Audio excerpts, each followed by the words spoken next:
Hey, Tiny T Prepper here, and I wanted to show you what I was working on today. I'm going to dehydrate some apples. This is a little bit different from what I've done before. I usually do like fruit roll-ups, but working on just drying the apple slices this time. And I've done it with pineapple and beef and different things like that. And what I've done here is I took one of these cores, and I've done a review on this, and I just take the core out, and it gives me the wedges around here, and that you can eat just like that. But I'm taking those and I get them a little bit thinner. I just cut them in half, each of those wedges, just like that, and then put them on the trays, and I'm going to dehydrate those. Now, I did want to show you the dehydrator I got. This is a little bit different from one I've had previously. This is called Open Country. Let me see if I can get that out there. Light. Okay, Open Country.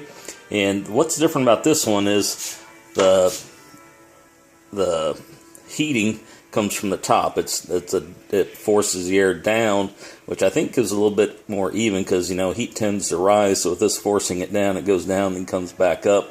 And you can see it's got some vent holes around the edges there. So to me, it seems to work just a little bit better. The ones I've always had before were coming from the bottom, and the heat would come up.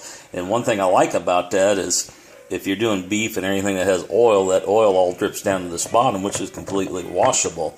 You know, before when this was on the bottom, like, you know, where on other models I've had come up, you get that oil down and around, and usually you couldn't submerge those heating elements and stuff that blew the air up, and so they tend to get kind of nasty on that bottom side. And this here, you know, you can tell it looks real good because it sits on top and none of that stuff gets on it, nothing drips on it, and it looks just like the day I bought it. So anyway, I'm going to go ahead and finish cutting up my apples, and we'll take a look when I get them all done. And I'll kind of let you know the drying times. I'm not sure what the drying time will be on those apple wedges because I'm not real sure.